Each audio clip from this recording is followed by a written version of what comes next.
Hello 大家好，我係 Ken 咁我之後就會落呢個 trigonometry function 噶啦。但係落呢個之前咧，呢條片想講下咩叫 function 嘅，因為可能有啲觀眾未聽過咩 function，或者係未學到嗰個位嘅，係啦。咁呢條片咧可以俾大家認識到咩係 function 啦，function 嘅 domain 啦，同埋個 range 嘅。好，事不宜遲，我哋即刻開始啦。咁咩係 function 咧 ？function 咧就好似一部機器咁啦。咁機器有咩機器咧？例如榨汁機啊，嗰啲嗰啲打印機啦，佢哋跨啦嗰啲啊，都叫 machine 嘅。咁 machine 嘅特點咧就係你俾一個你嗰個 output 咧係 base on 你擺咩落去嘅，即係例如話你打印機，你擺你張相落去打印，咁咪印張相俾你咯。咁可能你攞啲成績表去打印，咁佢俾咗成績表你咯。咁你乜都冇打印，你乜都冇擺落去嘅，佢咪淨係印，佢咪乜都唔印俾你咯。或者佢印嗰張係白紙嚟嘅咯，即係個牛白紙出嚟啦，係啦。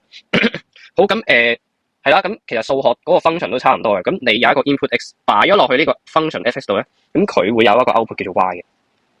咁例如我哋家下有個 function 叫做 f(x) 等於 x square 啦。當你 x 等於1嘅時候，你擺1落去啊嘛，咁你嗰個 output 就會出到1嘅 square， 亦即係1啦。咁你 input 有3，咁你擺落去就係3嘅 square， 即係9咯，出到9出嚟啦。如此類推啦。咁我哋點樣去用 rectangular coordinate 去 represent 呢啲 function 嗰啲嘢咧？就係用呢啲 graph 啦。我哋平時咧寫嘅 y 等於 x square 啦。咁其實就係 y 等於 f(x) 我哋可以咁講，係啦。咁你可以見到咧 ，input 咧其實係 x-axis 嗰邊嘅，而呢啲 input 對應嘅 output 咧就拉喺條 y-axis 度嘅。domain係咩嚟咧？先講下點樣為之 domain 啊 ？domain 咧就係 a set of number 即係一堆 number 啦。咁而個 domain 咧係 contain 咗上面 describe 嘅嗰堆 number 嘅。咁即係咩意思咧？上面嗰堆 number 有咩特點咧？就係如果你嗰堆 number 攞其中一個嚟做 input 嘅話，你係可以成功整到個 output 出嚟嘅。係啊，有啲 function 係唔可以噶，即係例如話你擺1落去，佢係俾唔到 output 嚟嘅，係有啲可以係咁嘅。咁1就唔喺個 domain 度。係啦，咁如果有個數字叫2嘅，咁你擺落個 function 度，佢俾到個 output 你，咁佢就喺個 domain 度咯。所以如果一個數字佢作為一個 input 擺落個 function 度，俾到個 output 嚟嘅，咁佢就係 domain 嘅其中喺 domain 裏面嘅一個數字啦。有啲觀眾唔明嘅咧，咁就可以睇下呢個例子啦。就好似你而家有個榨汁機，你咧就有一箱嘅 item， 而嗰箱 item 如果你擺落個榨汁機度，佢可以榨到果汁，即係有 output 俾你嘅，咁嗰箱 item 就係個 domain 咯。係先，例如話我哋擺啲細嘅生果，例如話橙啊、蘋果嗰啲，咁佢咪喺個 domain度，因為你擺落去，佢俾到蘋果汁你；你擺橙落去，佢俾到橙汁你，佢係成功俾到 output 你嘅，係啦。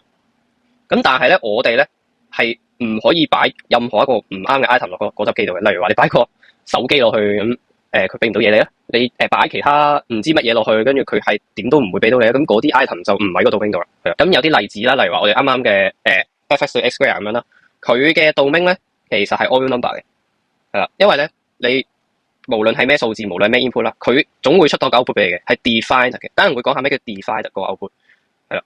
咁呢度講下啲符號嘅表達啲咩意思咁樣啦。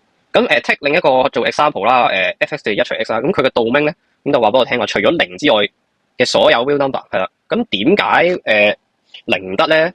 因為咧喺數學上面咧，如果你擺0落去咧，你呢度嘅 value 會變咗1除0嘅，1除0係 undefined 嘅，所以佢個 output 咧就唔 define 咯。咁頭先講過噶嘛，佢 output 如果唔 define，咁就係唔喺嗰個 domain 度啦。係咁，所以0唔喺個 domain 度嘅，係啦。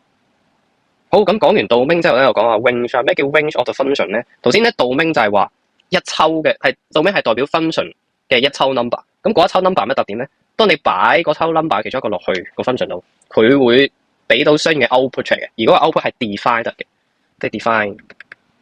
係啦，咁係啦，咁嗰抽 number 就叫 domain。咁 range 係咩意思咧？ range 就即係話嗰抽 number， 即係 a set of all possible output， 即係話一 set number。而個 set number 咧就係嗰個 function 嘅全部最有可能 output 咯，係啦。咁淨講例子啦，例如話 range of f(x) 等於 x square， 其實就 y 係大過等於0嘅，係啦。咁有啲人問點解啊？咁因為你諗下你呢條 graph， 你喺呢度呢條 x-axis 攞任何 number 落去做 input， 你 output 咧都淨係會出到正數嘅，你係唔會出到負數嘅。所以其實咧佢呢個嘅 domain 咧就係 y 大過或等於0，係佢唔會出到負數嘅，因為。咁然之後再講下頭先嗰個呢個例子啦。雖然佢個 domain 咧係除咗0之外嘅數，但係咧佢嘅 range 其實 all real number 嚟嘅，係啊。咁你其實就可以咁樣對翻。你可以見到咧，無論你擺咩數字落去咧，佢其實都會出到對應嘅 number 嘅，係啦。就咁樣啦，咁樣啦，即係你呢度成條 y-axis 你都可以出到嘅，係啊。咁又攞翻榨汁機做例子啦。你榨汁機嘅 range 咧，其實就係全部果汁嘅類型咯，即係咩蘋果汁啊、橙汁果汁啊、咩檸檬汁啊嗰啲嘅跨辣嗰啲啊。咁呢啲係俾到出嚟嘅 possible output 就係 inside the range。但係咧，你部榨汁機係冇得俾我哋一部手機、一個 cache 或者係一個三文治咁樣噶。咁呢啲其實冇可能出到嘅 output 咧，咁呢啲就係即係冇可能出到嘅呢啲。就係 outside the range。係啦，咁function 嘅基本嘅 definition 講到呢度啦，下條片會再同大家講下咩叫 trigonometry function 嘅。